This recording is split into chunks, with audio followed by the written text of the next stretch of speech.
Bonjour à tous. Later today, I'll be in the House of Commons to speak about what I know is on a lot of Canadians' minds. I'll have more to say then, but for now, I want to address the role that we, as leaders and allies, have to play. As politicians, we must listen and learn about what needs to be done to fight racism, discrimination, and justice. Because being an ally is about taking a hard look at our existing systems and being committed to doing the necessary work to fix them. Our government is ready to take action.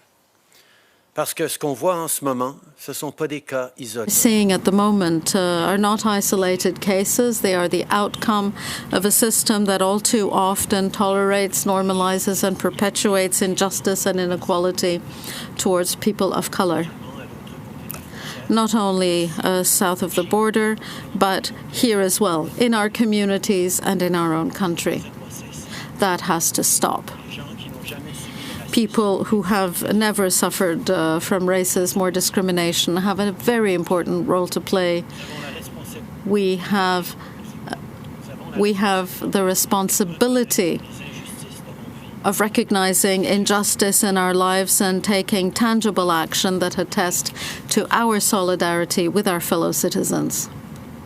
As we move through this pandemic, I know a lot of Canadians are wondering when their community will be able to get back up and running. The short answer is that it depends on where you live and how things are going for your city or your region. That's why every province and territory has its own plan to restart. But as I said yesterday, as a country, defeating COVID-19 is something we must do together. Our government knows that, which is why I've been collaborating with the premiers on a shared approach moving forward. Yesterday, we took a first step with some funding for municipalities. Of course, help for cities and towns is just one piece of the puzzle. We know that provinces and territories also need support on securing personal protective equipment and other vital supplies. And here, too, we're stepping up. Since day one, our government has been working around the clock to secure vital PPE. Just take the fact that we've received more than 100 million surgical masks and nearly 40 million gloves, and are continuing to send a whole range of supplies to the provinces and territories. Or that we've signed a contract for millions of syringes to have the supplies needed once a vaccine is ready. Working with suppliers from around the world is key to keeping Canadians safe. But at the end of the day, one of the best ways to ensure we have what we need, well, it's to make it right here at home. Our government has been working with Canadian manufacturers to make that happen. Over half of our face shields were produced in Canada. Working with companies like Canadian Shield, which retooled to manufacture visors and went from 10 employees to 200, is a win-win. Not only do we build our capacity to make these supplies at home, we support good jobs for Canadians. And the same goes for testing. We're now funding 4 Canadian companies working on what may be breakthrough solutions for COVID-19 rapid testing. Deep Biologics in Guelph, Nicoya Life Sciences in Kitchener, Forian in Edmonton, and Metabolic Insights in Kelowna. This is on top of the support we've already provided for testing, including for precision biomonitoring, as they set up a test kit manufacturing facility in Ontario. We're making huge progress, but we have to keep going. As we restart the economy, demand for supplies will go up, and Canada must be able to keep up. So whether it's N95 masks or ICU equipment, we will continue our work with the provinces and territories on the supplies we need going forward. Que ce soit pour obtenir de l'équipement de protection individuelle. Regardless of whether it's for individual PPE or working to support municipalities, we'll continue working with provincial and territorial premiers to keep people safe. We've already distributed hundreds of millions of articles of PPE to frontline workers since the beginning of this crisis, but we know that in the long term, the best way of having what we need is to make it right here at home. So, over recent months, we have invested in a targeted fashion to increase our production capacity. Today, almost half of our face shields were made here in Canada. We've also made progress in screening. We are funding 4 Canadian businesses whose work could lead to major breakthroughs in rapid COVID-19 testing. And we are also supporting precision biomonitoring in Ontario, which is setting up a plant to manufacture test kits. We are going in the right direction, but we have to do more.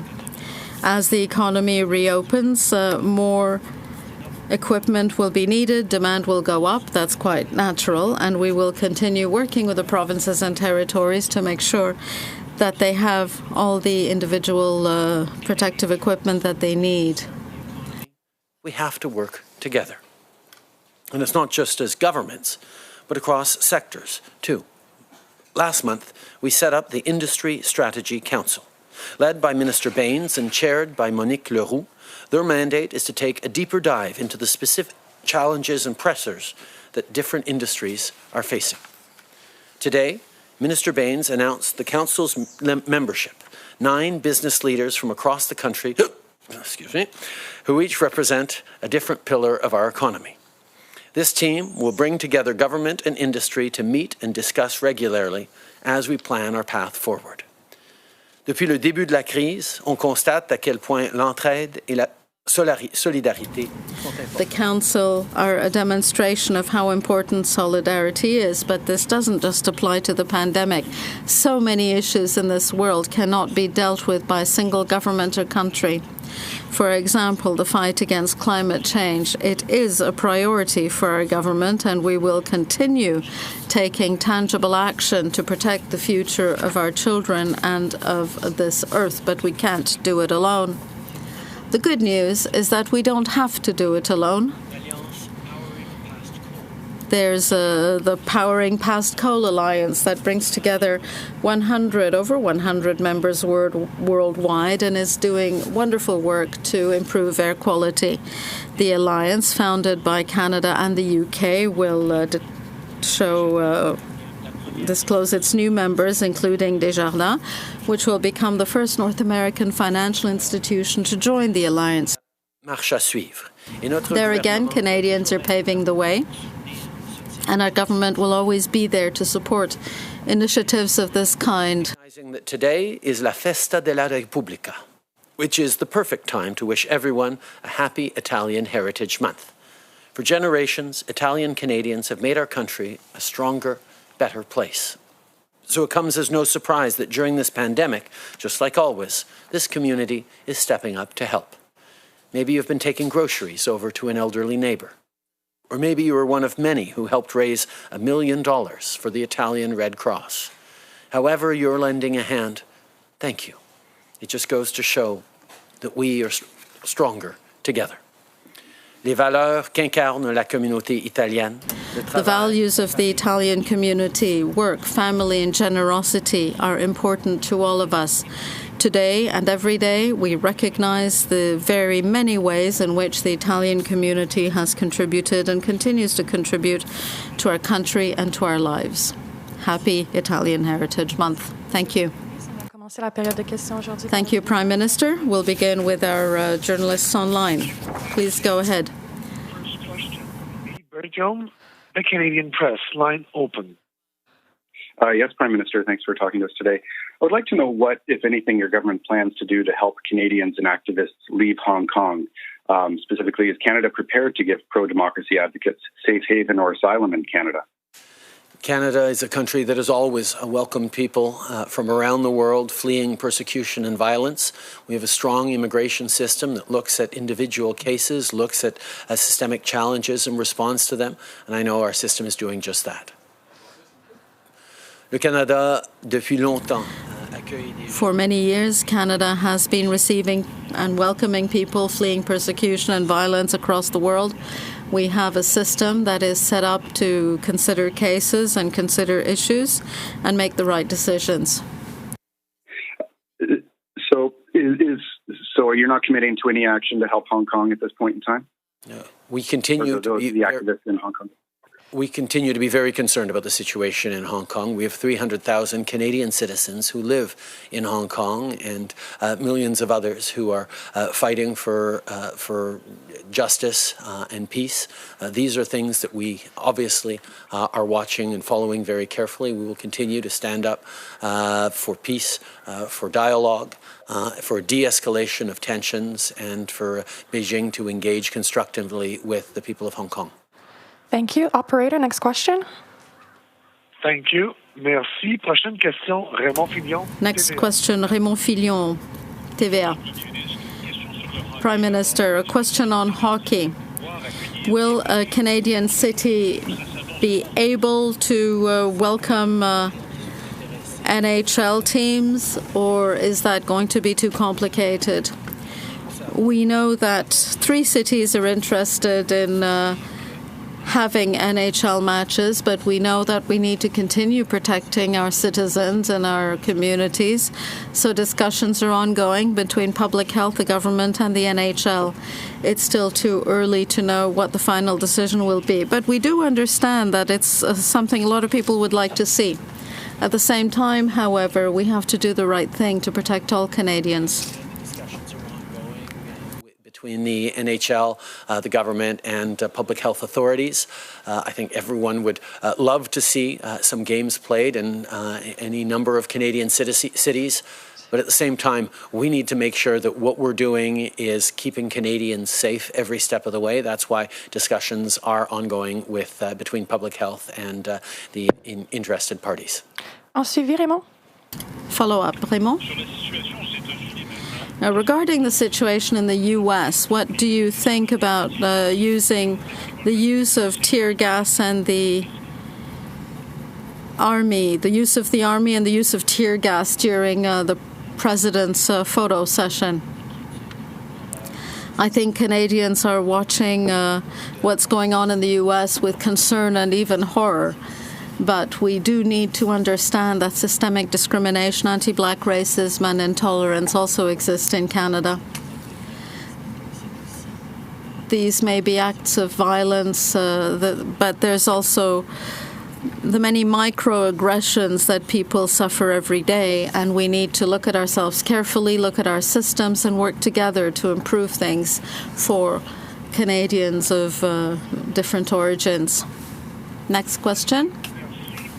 Prochaine question, Hélène Buzetti, Le Devoir. Next question, Hélène Buzetti, Le Devoir.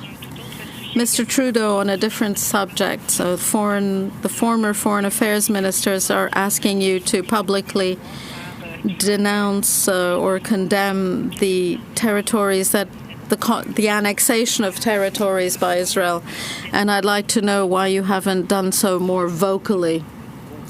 I have been very clear that we continue to support a two-state solution and that we do not agree with unilateral actions by one side or the other.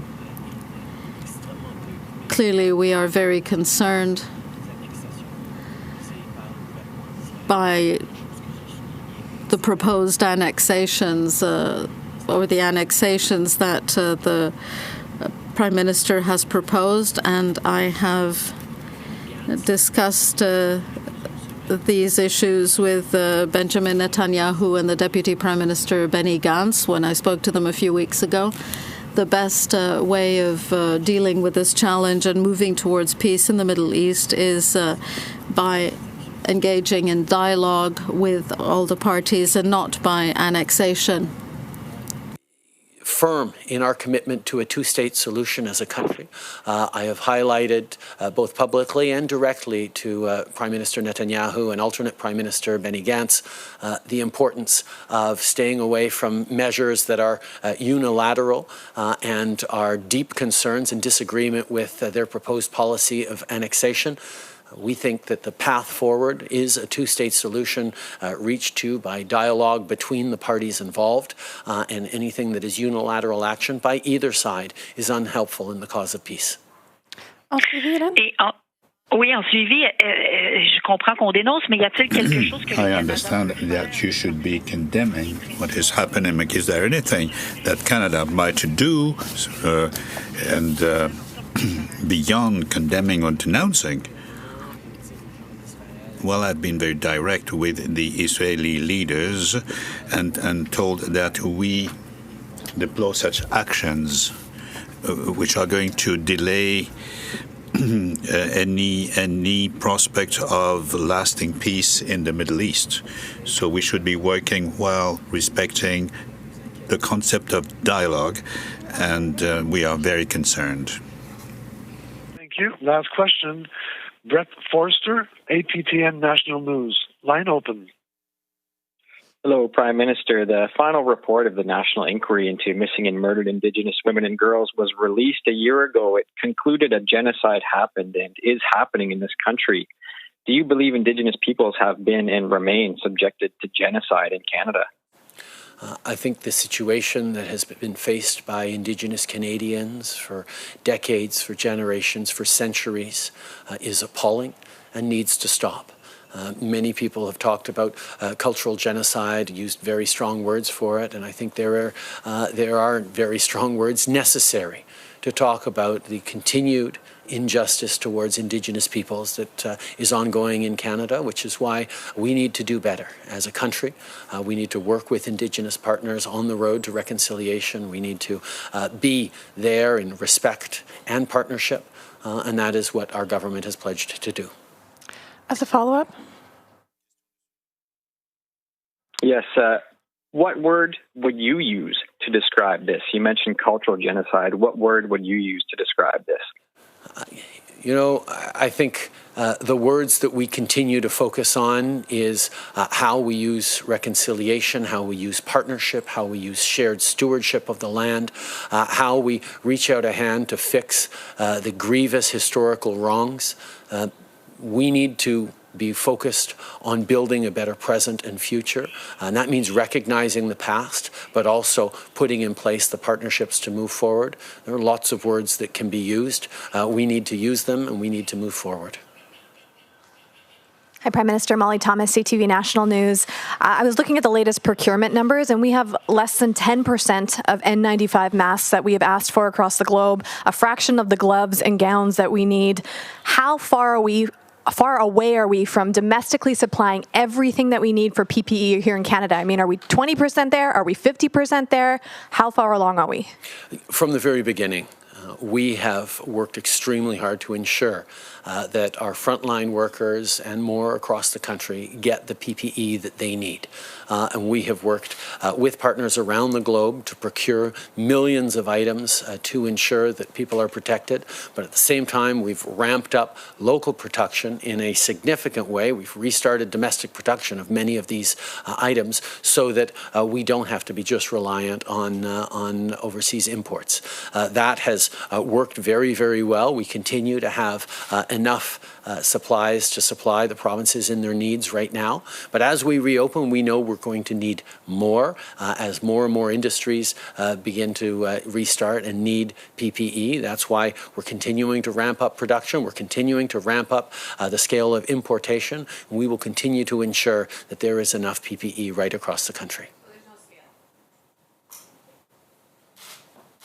Hi, Prime Minister. Tom Perry, CBC. You've been reluctant to comment on the words and actions of the U.S. president, but we do have Donald Trump now calling for military action against protesters. We saw protesters tear gas yesterday to make way for a presidential photo op. I'd like to ask you what you think about that, and if you don't want to comment, what message do you think you're sending?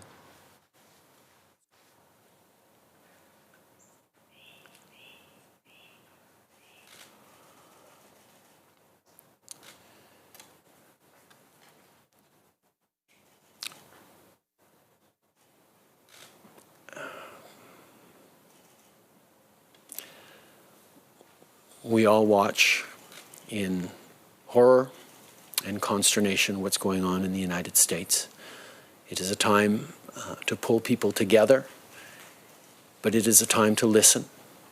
It is a time to learn what injustices continue despite progress over years and decades. But it is a time for us as Canadians to recognize that we too have our challenges, that Black Canadians and racialized Canadians face discrimination as a lived reality every single day. There is systemic discrimination in Canada, which means our systems treat Canadians of color, Canadians who are racialized, differently than they do others. It is something that many of us don't see, but it is something that is a lived reality for racialized Canadians. We need to see that, not just as a government and take action, but we need to see that as Canadians. We need to be allies in the fight against discrimination. We need to listen, we need to learn, and we need to work hard to figure out how we can be part of the solution on fixing things. This government has done a number of things over the past years, but there is lots more to do, and we will continue to do that because we see you, we see the discrimination that racialized Canadians live every single day.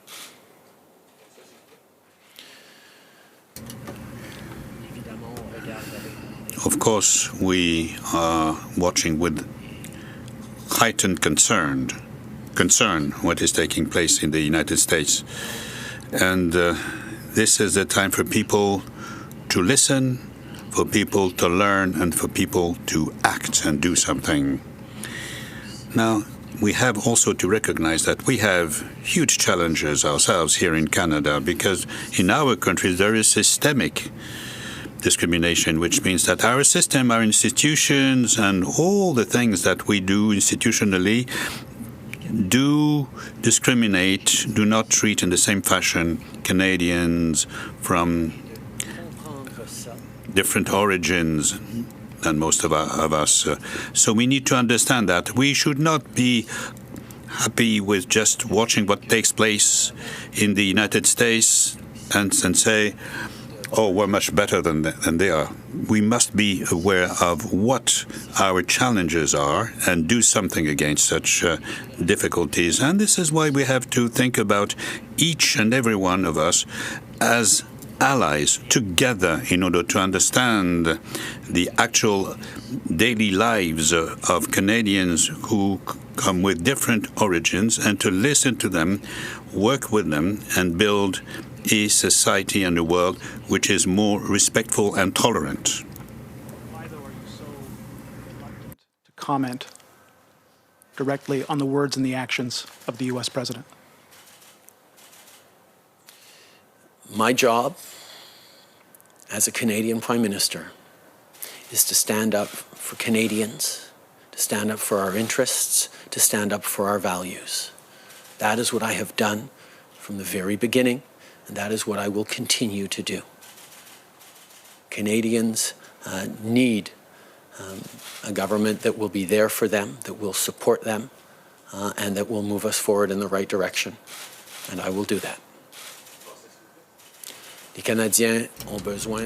Canadians need a government that will defend them, that will protect them, and that will support Canadian interests and values. This is what I have always done and will always do. In 2017, a UN report on anti-Black racism in Canada found continued conditions deplorable. They talked about the inequities that continue in Nova Scotia, for example, 30 years after segregation ended. And one of their recommendations was for your government to issue an apology for Canada's history of slavery and other historic inequalities and consider reparations. Why haven't you done that, and will you do it? Over the past years, our government has worked very, very closely with the Black community, with members and thought leaders within the community to respond to the very many tangible things that need to be done to support Black Canadians, to counter the systemic racism, the systemic discrimination that continues to exist within Canada, within our institutions. Everything from microaggressions to acts of violence are part of the daily lived reality for far too many Canadians. And what we're seeing in the United States and what Canadians are speaking about here in Canada underlines the fact that we need to act. And acting means many things. Yes, we've created more funding for community organizations. We've invested in Statistics Canada to collect more disaggregated data. But we know that there's much more to do. We're working with the Black business community to make sure that there's better access to capital for young entrepreneurs so that there are economic opportunities going forward. We need to take a hard look at our institutions and our structures to ensure that those barriers that may be invisible to many of us, but far too present for Black Canadians and racialized Canadians, are addressed. There are a lot of things to do, and we will continue to work with the Black community on the things we need to do. For many years, we've been working with the Black community throughout the country for the purpose of meeting the needs that they perceive and that require action. So we are funding community organizations. We are also funding Statistics Canada so that they will have more disaggregated data. And we're investing for the purpose of supporting Black business leaders and communities. And we want to invest for the purpose of supporting and strengthening resilience within those communities. So we will continue working together with those communities in order to meet their challenges. We have a lot to do here in Canada. You say you've had time to talk to leaders in the Black community, people in the Black community, and you've had this report now for almost 3 years, and you still can't answer this question. Will you issue an apology, and will your government roll out reparations for slavery in Canada? We will work with the Black community across this country as we have to respond to their priorities. There is a lot to do in Canada, and we will do it in partnership with them. Bonjour, Monsieur Trudeau. Louis Blouin de Radio-Canada. Hier, vous avez Radio-Canada. Yesterday, you mentioned efforts that have been carried out for the purpose of collecting ethnographic data regarding COVID-19. Now, at which stage are we of this collection of data? And we are working together with the provinces on the collection of better data, and we have had issues with this if we want to have more detailed, more disaggregated data. And we're working together with those jurisdictions, the provincial jurisdictions in particular, in order to improve the data collected. But often the data has been collected too late, so we need to change and modernize the system. Question. We received some rumors saying that Canada would like to withdraw from its cooperation with Air Transat. So can you do something in order for Air Canada to withdraw from the transaction with Air Transat? Answer. We are living in a difficult context for many corporations and companies. So companies have to take decisions which are far from being ideal. So we will be continuing to help those companies in the interest of Canadians, and we'll be looking into the transaction or alleged transaction between Air Transat and Air Canada for the purpose of Canada remaining a competitive country regarding traveling. Has defended the WHO repeatedly and refused to say whether you trust the data China was providing early on. Even your health minister has accused journalists of questioning the data, peddling conspiracy theories. I'm wondering, do you still believe the Chinese data can be trusted? And do you think the WHO was wrong to publicly praise the regime, even though they weren't getting the information they needed early on? I think there are many questions that need to be asked about the WHO, about China and other countries' behaviors through this. We need to focus right now on doing everything we can to keep Canadians safe and to end this pandemic, not just in Canada, but around the world. And the WHO remains a really important partner and ally in doing that. But there are many questions that need to be answered going forward in regards to the systems we have in place and in terms of different countries' behaviors. And those questions will be asked and answered as we move forward. Merci beaucoup. C'est ce qui m'a fait la conférence de presse d'aujourd'hui. This ends the press conference. Thank you, everybody.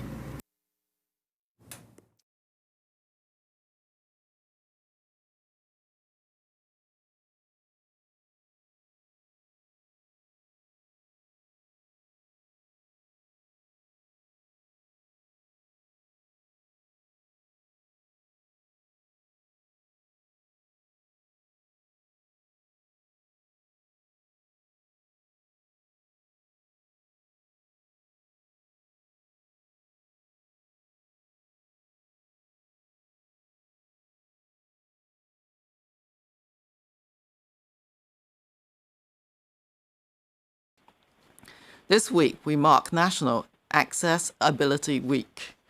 This is a time to promote accessibility and inclusion and to celebrate the many contributions of Canadians with disabilities. At the same time, we also recognize the efforts of individuals, communities, and workplaces who are taking action to remove barriers and ensure that people with disabilities have an equal chance to participate in all aspects of society. There is much we can learn and gain from greater inclusion of the disability community. It is thanks to their ongoing efforts to create greater accessibility of services and spaces that we all now benefit from accommodations, like having groceries delivered to our homes and working or learning remotely. In Canada's response to COVID-19, we have been working hard to ensure that the needs of people with disabilities are taken into account. This includes engaging national disability organizations, as well as other experts and stakeholders. We have also produced guidance on disability considerations to enable healthcare providers to adapt their approaches and support people with disabilities in accessing services. Today, I would especially like to thank all the sign language interpreters who have been with us every step of the way. Through their work, we are able to convey important information to Canada's deaf community. Thank you. Merci. Thank you, Dr. Tam. Okay, maintenant je donne la parole à Dr. Howard. I will now give the floor to Dr. Howard. Please go ahead. Thank you. Hello. I will start with the latest numbers on COVID-19 in Canada. There are now 92,157 cases and 7,344 deaths. And 50,070 people have recovered, which is about 54%. Labs across Canada have tested 1,721,000 people. Approximately 5% of those tested positive overall. Over the last week, we have been testing an average of 29,000 people a day. The last months have been hard on us all. However, these times have brought additional challenges for some people more than others, including people with disabilities. For some with disabilities who are older or who have underlying medical conditions, they are at a greater risk of serious complications related to COVID-19. It is also often more difficult to access information, social services, transportation, and healthcare at a time when there has been an overall reduction in service availability over the past several months. This week, we mark National Accessibility Week.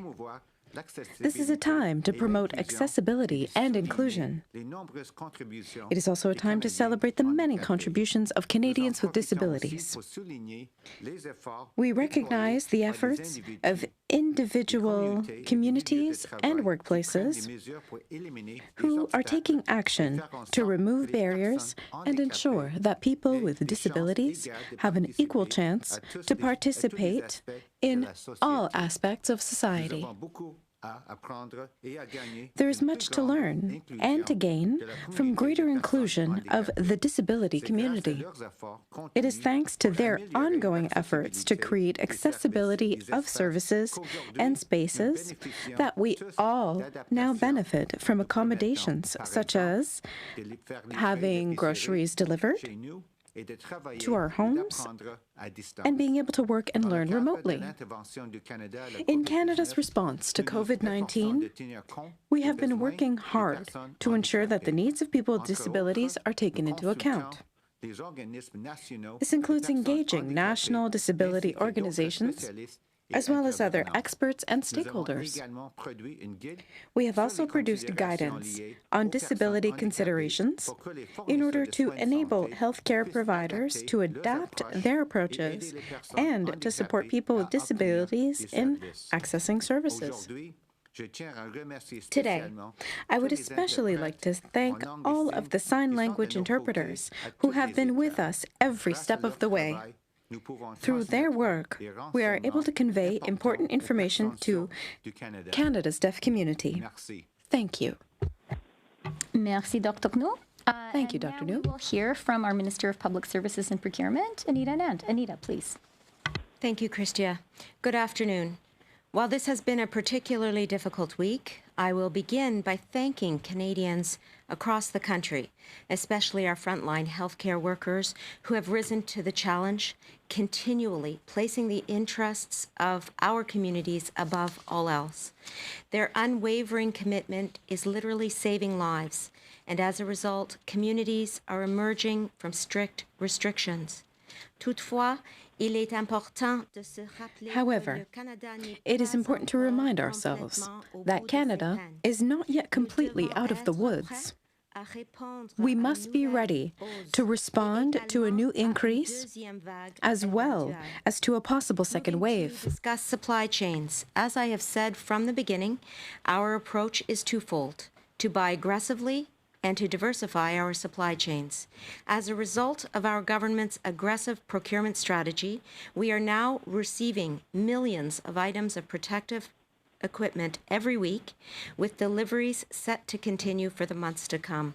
Moving forward, our focus on diversifying supply chains, particularly in terms of domestic production, allows us to better adapt to external market volatility.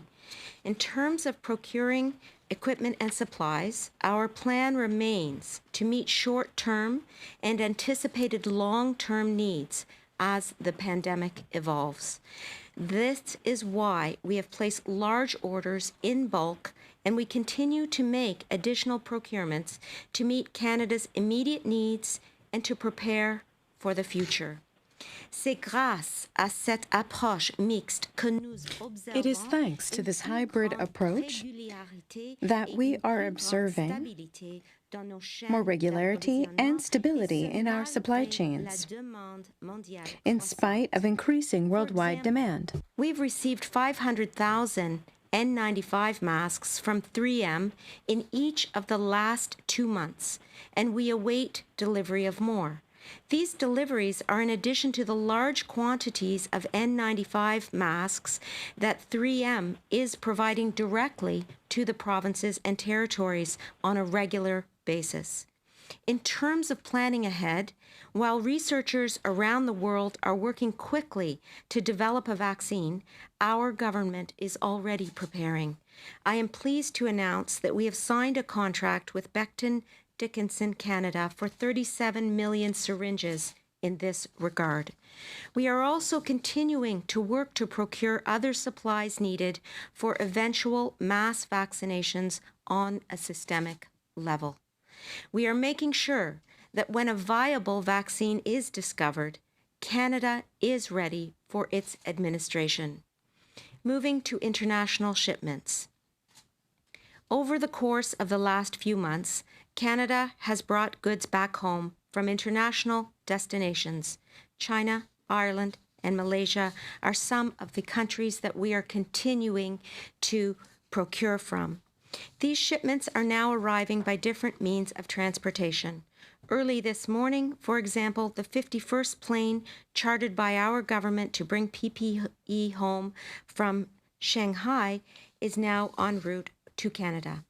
These shipments are in addition to the commercial flights on which Canada frequently secures space for PPE cargo. Aussi cette semaine, le premier navire a transporté de This week, désinfectants the pour first les ship mains carrying large doit quantities of accoster hand au port de disinfectant Vancouver. will dock at the port of 4 autres Vancouver. navires sont déjà 4 more en ships mer are et already on their transportent, way. eux aussi, plusieurs They are also millions de carrying litres de désinfectant millions of additional liters of Now disinfectant. for a PPE update on individual items. From the beginning of this pandemic, we have maintained one driving priority: to keep Canadians, especially frontline healthcare workers, safe and healthy. Our efforts at home and abroad are paying off. Gloves. In terms of aggregate PPE supplies from all sources, over the past 10 days, we more than doubled the number of gloves received to nearly 40 million pairs. Gowns. We also doubled the number of gowns received to just over 3 million, with deliveries coming from Canadian companies such as Yoga Jeans, based in Saint-Laurent, Quebec. Surgical masks. I am also pleased to report that we have now surpassed the 100 million mark of surgical masks received, including large deliveries from PriMed, headquartered in Edmonton, Alberta. Face shields. In addition, we have received nearly 3 million more face shields over the past week. More than half of the nearly 10 million face shields in aggregate received to date were made right here at home in Canada, including from companies such as the Canadian Shield, Jacobs & Thompson from Toronto, and the Windsor Mold Group. I will take a moment now to highlight the incredible story of the Canadian Shield, based in the Waterloo region. Before the pandemic hit, the Canadian Shield's parent company, Inksmith, was producing 3D printers, laser cutters, and high-tech instruction materials for schools. When asked if the company could use its technology to produce much-needed face shields, it met the challenge head-on. The Canadian Shield expanded from just 10 employees to more than 200, working around the clock to meet the high demand for its product.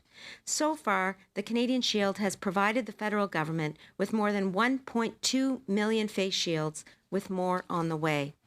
This is an example of the several innovative Canadian companies that are helping Canadians fight COVID-19 while also sustaining and even creating local jobs, allowing Canadians to get back to work.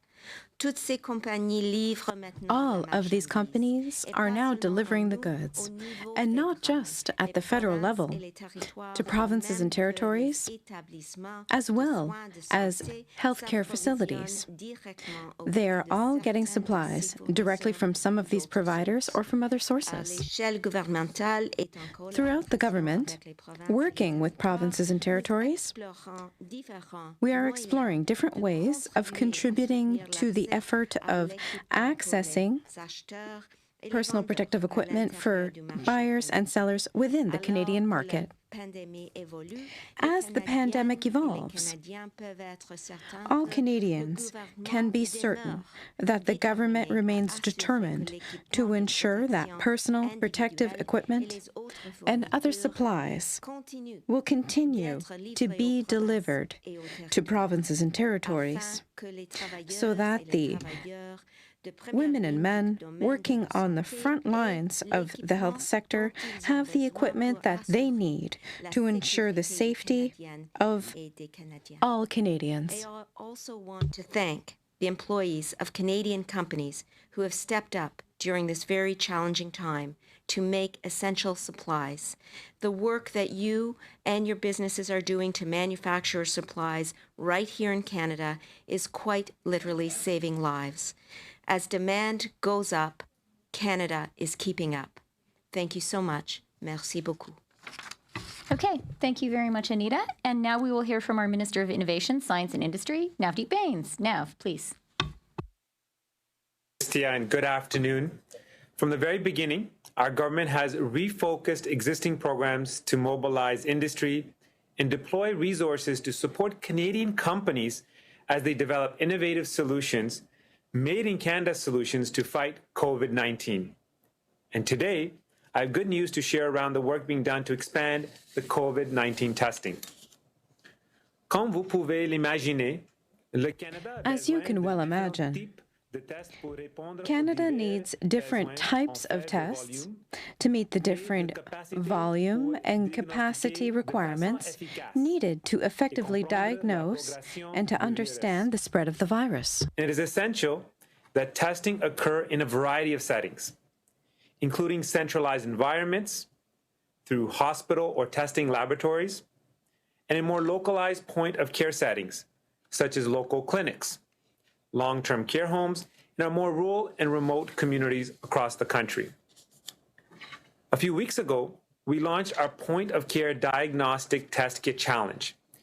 We asked small and medium-sized businesses to each create a rapid testing kit, comparable to other non-COVID tests that will diagnose individuals affected by COVID-19.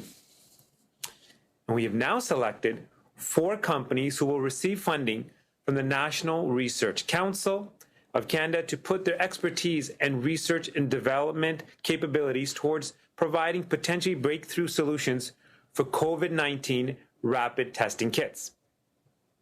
Deep Biologics from Guelph, Ontario, Forian from Edmonton, Alberta, Metabolic Insights based in Kelowna, BC, and Nicoya in Kitchener, Ontario.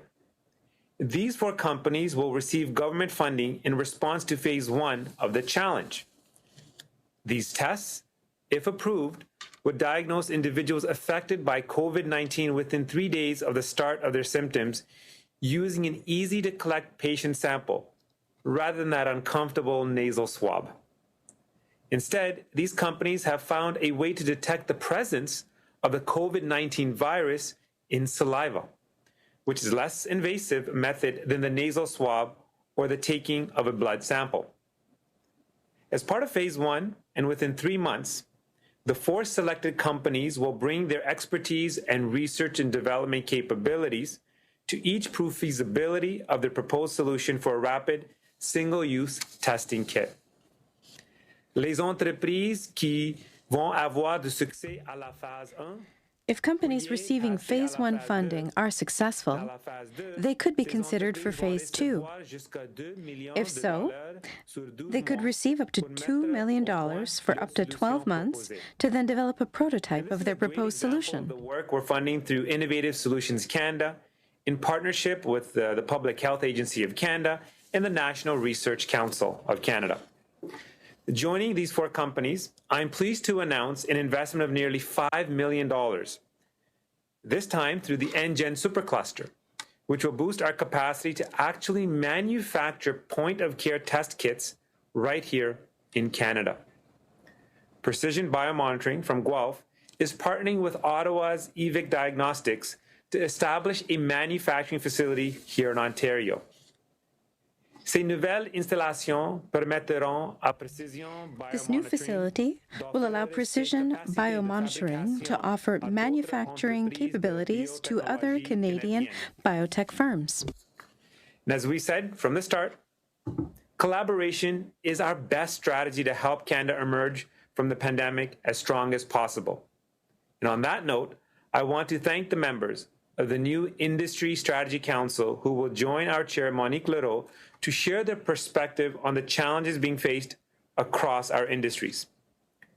Over the coming weeks, the Council will serve as a forum to hear from and collaborate with well-respected industry leaders to assess the scope and depth of the COVID-19's impact on industries and identify the specific sectoral pressures. I have every confidence that we will continue to deliver as we work together with Canadian business community to meet the demands now and into the future. Thank you very much. Merci beaucoup. Okay, thank you very much, Nav. Et maintenant, je donne la parole au I will now give the floor to the President of the Treasury Board, Jean-Yves Duclos. Jean-Yves, please. Thank you, Christian. And hello, everyone. The message from the Prime Minister this morning focused on the importance of being leaders and allies. First of all, in the context of fighting racism, as well as systemic racism throughout Canada, as elected officials, Canadians expect us to be leaders, and as citizens, we also have the responsibility to be leaders and ensure that everyone can live in dignity and safety throughout the entire country. We also have to be leaders and allies in the fight to have a solid relaunch of our economy. Minister Baines talked about Monique Leroux and the Industrial Strategy Council. That's going to be led by 9 members of the community who will be leaders and allies to help us get through these significant disruptions by the structural and economic circumstances we've been experiencing. We are grateful for this work to support the Canadian government and to quickly move through the crisis. Okay, merci beaucoup, Jean-Yves. Thank you very much, Jean-Yves. We are ready for your questions. Merci, Madame la Vice-Première Ministre. Thank you, Deputy Prime Minister. Questions on the phone before we turn to the room. Operator, over to you. The question is from Lee Bertium with Canadian Press. Please go ahead. Yes, hi. This question is for Minister Freeland. Given that you've made protecting journalists a foreign policy priority, including in a joint effort with Britain, what do you think about the violence that has been directed at American journalists right now? And how responsible is President Donald Trump for his anti-media rhetoric, calling journalists enemy of the people, for inflaming that? Thanks for the question, Lee, and it's something that I have been thinking about a lot. Journalists are not the enemies of the people. Journalists serve the people. Speaking from my own experience in government, I cannot say that every single question that I am asked by a journalist is welcome or easy to answer. But I am absolutely convinced that the fact that journalists are present to bear witness, the fact that journalists are present to hold governments to account, makes governments better.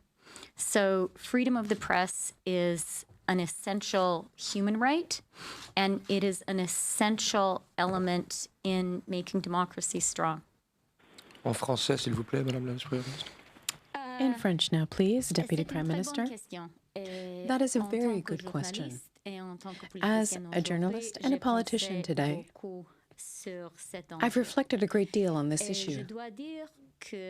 I must say that as a politician, I cannot say that I warmly welcome every single question that I receive. There are difficult questions, obviously.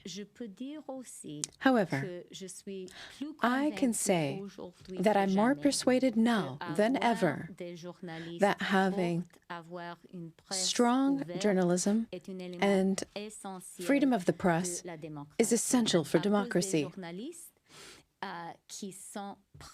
Because of the presence of journalists to bear witness to what is happening, who are present and have the power to ask questions of the government,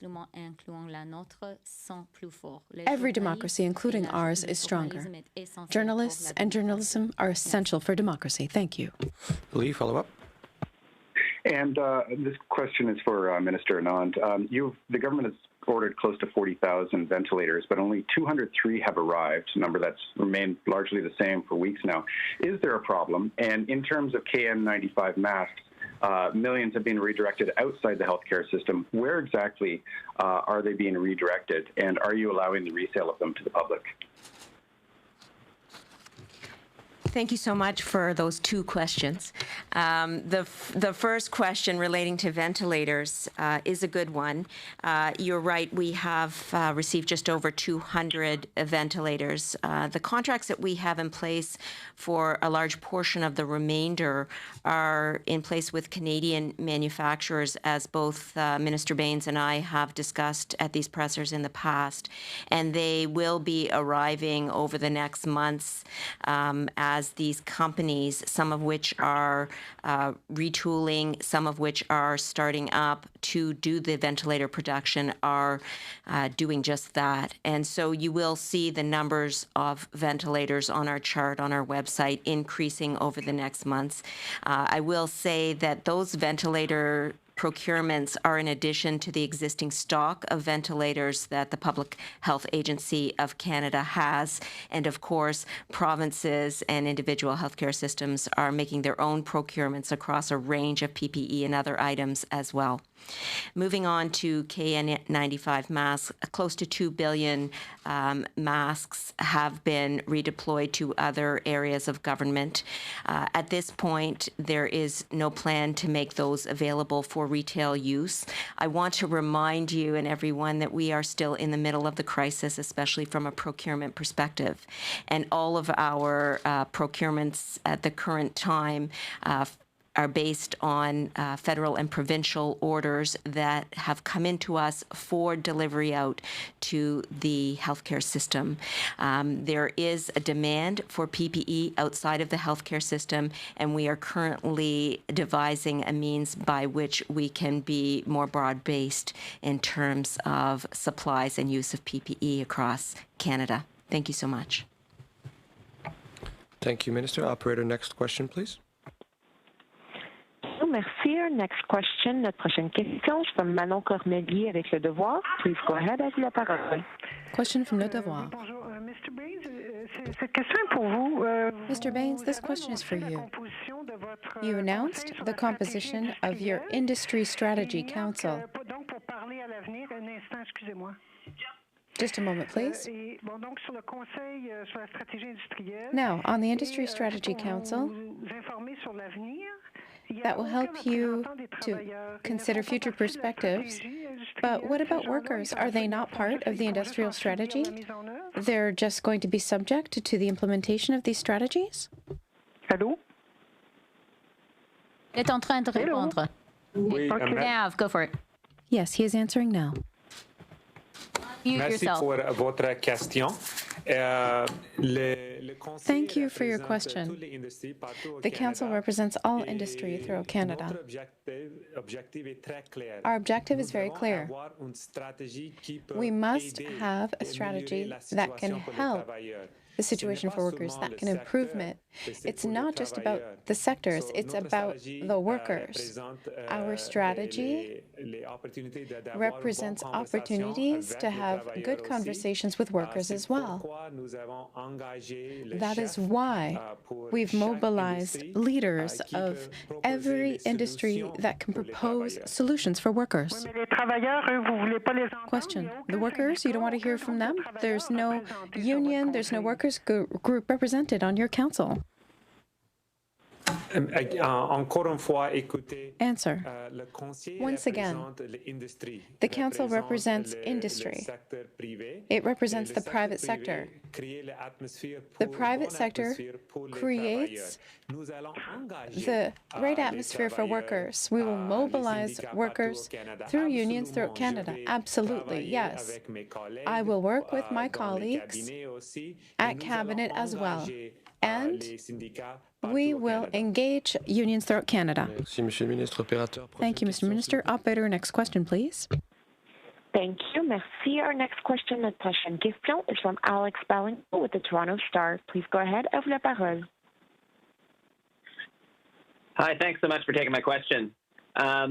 Just on the syringe order, when will these syringes start arriving? And just the second part of that for Dr. Tam, if I can, do you think that in order for a vaccine to be effective, that it needs to be mandatory that, we have 37 million syringes coming in that basically all of Canada must be vaccinated when this arrives? Thank you so much, Alex, for that question.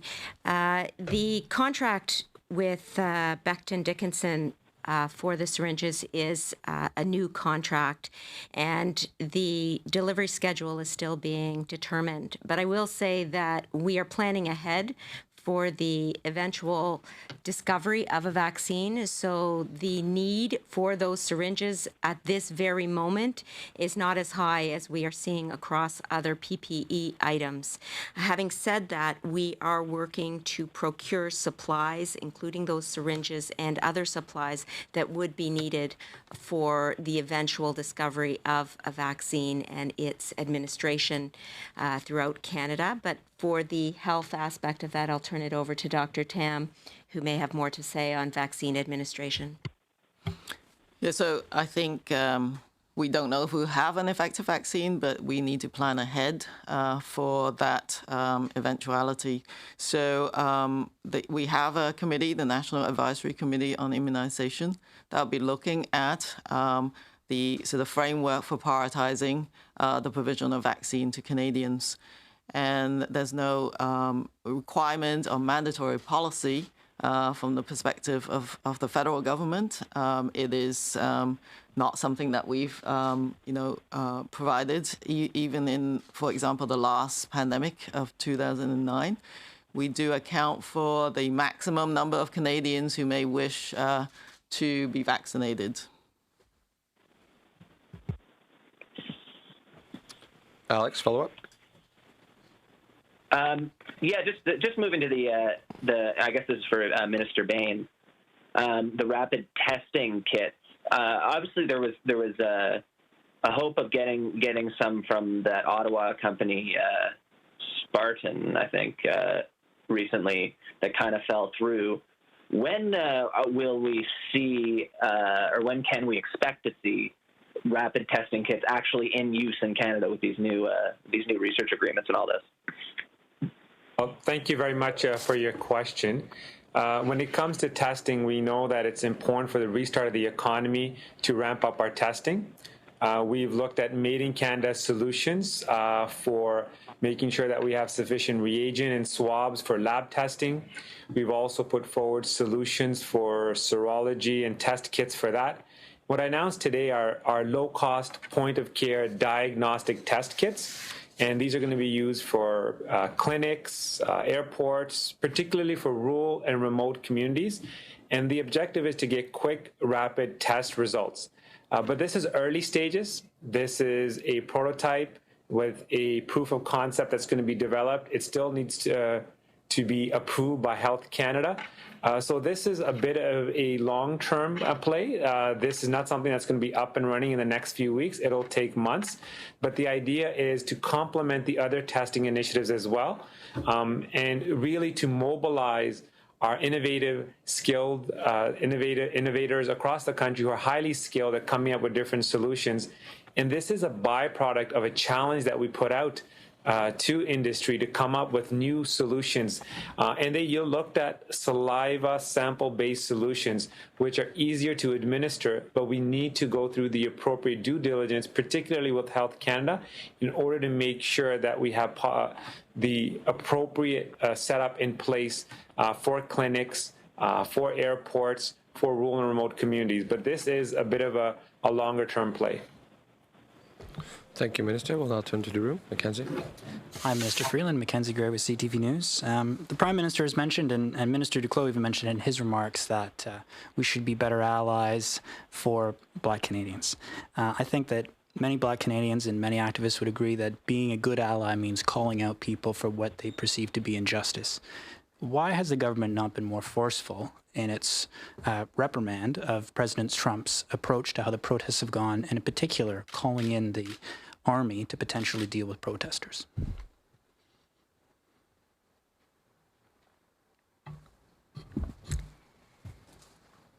Thank you for that question.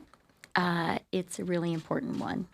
And I'd like to start by being very clear that racism exists here in Canada. As we heard Jean-Yves say a moment ago, systemic discrimination is real, anti-Black racism is real, and unconscious bias is real. As a Canadian politician, as a Canadian leader, my focus is on Canada, and it is on being very clear within our government and with Canadians that this is not a problem to which we are immune. It is a problem here in Canada, and it is our job today to listen to Canadians, to listen to Black Canadians, and it's time for us to act. I must note, though, in the answers that, and the questions previous and the answers the Prime Minister gave and then the response you gave here, you haven't mentioned President Trump by name. Are you concerned about blowback from the U.S. if we are to get involved in an issue like this? What I am concerned about, actually, is Canadian complacency. I think that it's really, really important for us to set our own house in order and for us to really be aware of the pain that anti-Black racism causes here in our own country, of the reality that we do have systemic discrimination here in Canada. And I think that we as Canadians, all of us, need to take this very traumatic moment for many people in the world as an opportunity to look at what we are doing in Canada and to work hard to do better. Merci, Madame la Vice-Première Ministre. Opérateur. Thank you, Deputy Prime Minister. Operator, one last question on the telephone, please. Thank you. Merci. Our next question, la dernière question, is from Mélanie Marquis avec La Presse. Please go ahead. À vous la parole. Question from La Presse. Merci beaucoup. Bonjour, Thank you very much. Hello to all. My question is for Ms. Freeland, having to do with the United States. Over the last few days, have you had any conversations with an American counterpart, such as Mr. Pompeo, in order to express Canada's concerns about what's happening south of our border? Answer. I did have dialogue with an American counterpart in the last few days. However, we discussed concerns about international trade and free trade. It was a very specific conversation. We're in constant touch with our American partners. I very specifically have had some communication with American counterparts very specifically about trade issues. Mélanie, en suivi? Oui, et puis, oui, s'il vous plaît. Melanie, a follow-up? Madame Freeland, Yes. Ms. Freeland, as a follow-up, j'aimerais savoir où en est le dossier de I would like to ask about the laser operation in Quebec's nursing homes. Has an agreement been established between the federal government and the province of Quebec? On est en train, c'est une très importante question. Answer. That's a very important question. I would like to start by saying just how much I appreciate the vast amount of work that the women and men of the Canadian Forces have put in. I am proud of them, and I think all Canadians should thank the Canadian Armed Forces for what they are doing. I think we can say that we are talking about saving Canadians' lives here. As you know, we are discussing with Ontario and Quebec to determine how much more time the Canadian Forces will remain in place. The Prime Minister was clear that this is not a long-term solution. We must find solutions now, because the Canadian Forces cannot stay there forever. We are working on resolving the situation with the provinces. Thank you, Deputy Prime Minister. We have time for one last question. Thank you. Merci. La prochaine question, next question, is from Catherine avec La Presse canadienne. Please go ahead. Canadian from the Canadian Press. Yes, hello to all of you. My question is for Ms. Anand and perhaps Minister Baines. You would like Canadians to be self-sufficient when it comes to personal protective equipment. Is Canada following the trajectory that was initially drawn? Are we still going to need to import materials from other countries, such as China? Je voudrais commencer donc Answer. la ministre Baines. I would like to start and then give the floor to Minister Baines. We have a constant flow of goods coming from various sources, both nationally and internationally, in order to maintain the supply chain. We have contracts with national and international suppliers, and we need to prioritize the maintenance of these orders of equipment for all Canadians. That is very important, both in the short and long term, and we are being aggressive and proactive in our approach for Canadians. Nav. Merci, Anita. Je suis d'accord. Thank you, Anita. I agree with my colleague. We will continue to manufacture essential equipment. For instance, we have 700 businesses throughout Canada who are manufacturing essential equipment for Canadians. I am sure that our capacity will continue to grow. Catherine, en suivi? Catherine, a follow-up? Yes, that didn't quite answer my question, which is, when will we be self-sufficient? But I do have a question, and I would like to hear you in French on this. Where are syringes coming from? When can we expect to get them?